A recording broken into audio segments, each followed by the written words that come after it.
Archilochus, Selected Elegiacs, Episode 5.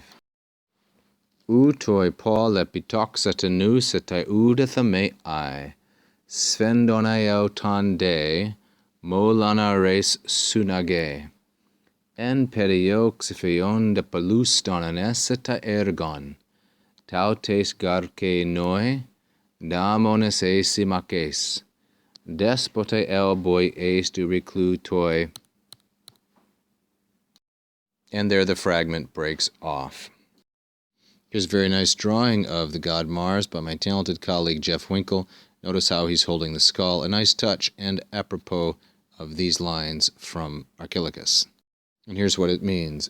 Utoi, ude, nor yet, pol, toxa. Toxa are bows. It's a neuter plural. Arcus is the Latin equivalent. And pol here is polla, meaning many.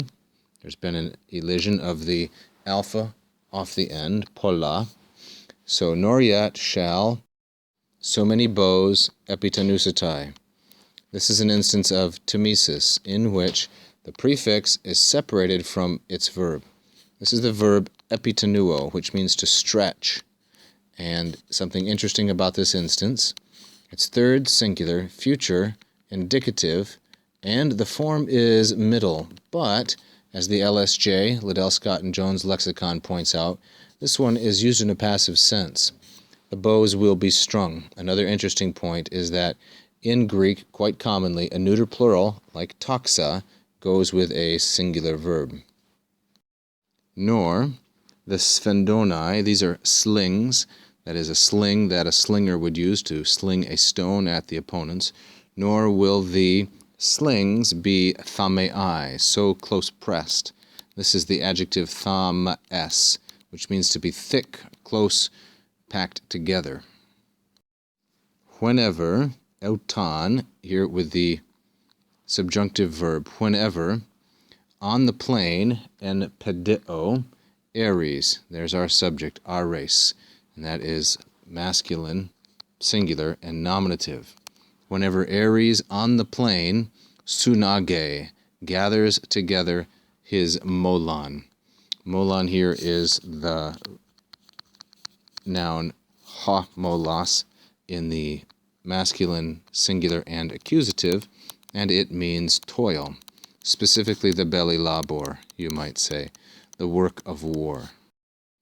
Some translations would have said, as the LSJ has, the moil of war, or the toil and the moil of war. And the